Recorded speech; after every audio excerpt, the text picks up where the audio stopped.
Hey Milden, Tom here. Today is Friday, Friday of Holy Week, Good Friday. Although, ironically, it's not an easy day to find much good in it at all. For Jesus, it was a very bad day. It started off dreadful, and it just got worse, until finally it ended with his being placed in a tomb, given up for dead.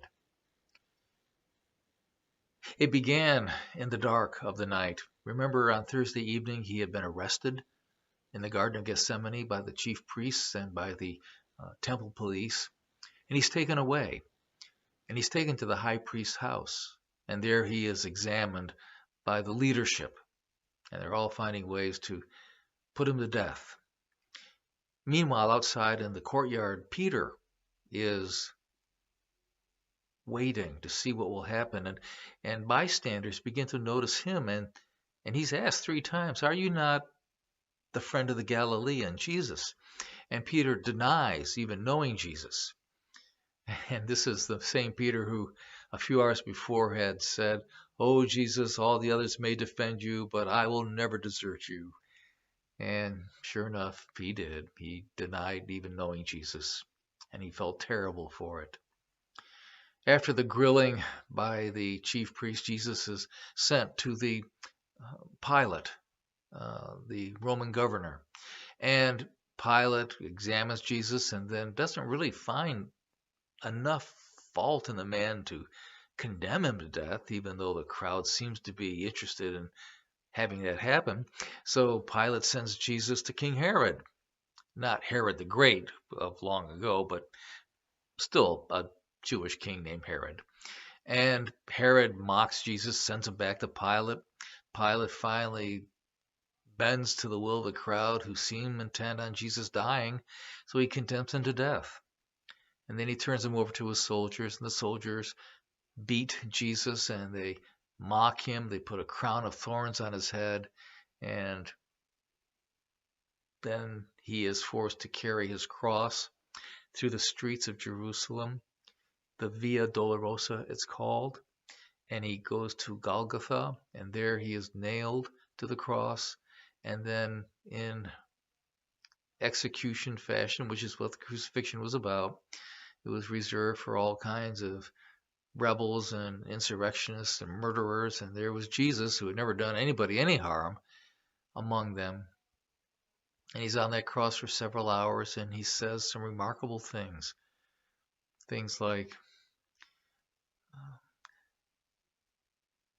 to the thief next to him, "Today you will be with me in paradise." And to his mother, as he is dying, he entrusts her care to the disciple that he loved and said, "Mother, behold your son." And Jesus says, "Father, forgive them, for they know not what they do." And at one point he cries out in an agony, my God, why have you forsaken me?" And then finally, at the end, he says, "Father, into your hands I commend my spirit."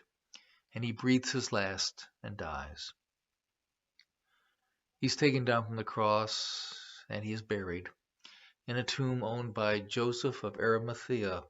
Joseph is a member of the Sanhedrin, the very court that condemned Jesus earlier that day to death. I think Joseph must have been voting in the minority, because apparently he was a secret disciple of Jesus and loved him very much. And Jesus was buried in Joseph's tomb in time for sundown. And sundown, you see, began the Sabbath, the day of rest. And ironically now, Jesus is at rest. Perhaps not the rest that he looked for or that anybody looked for, but it was the rest he now had.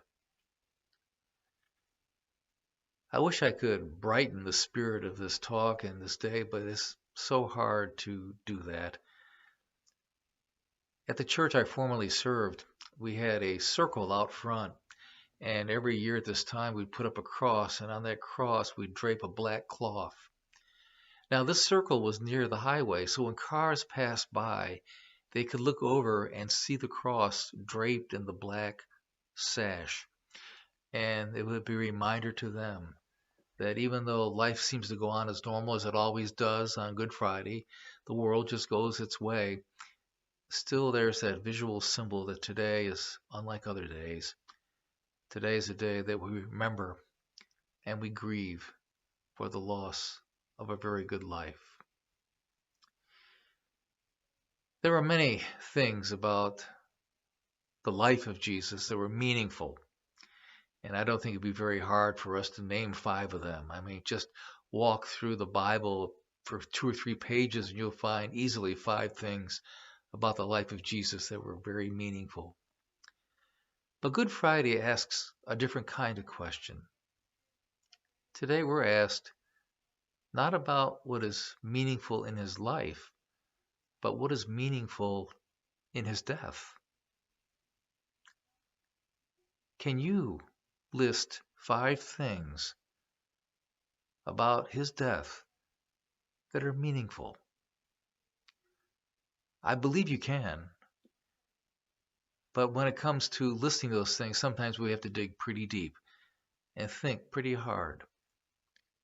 But can you think of 5 things about the death of Jesus that were important and meaningful and ultimately beneficial for you and me?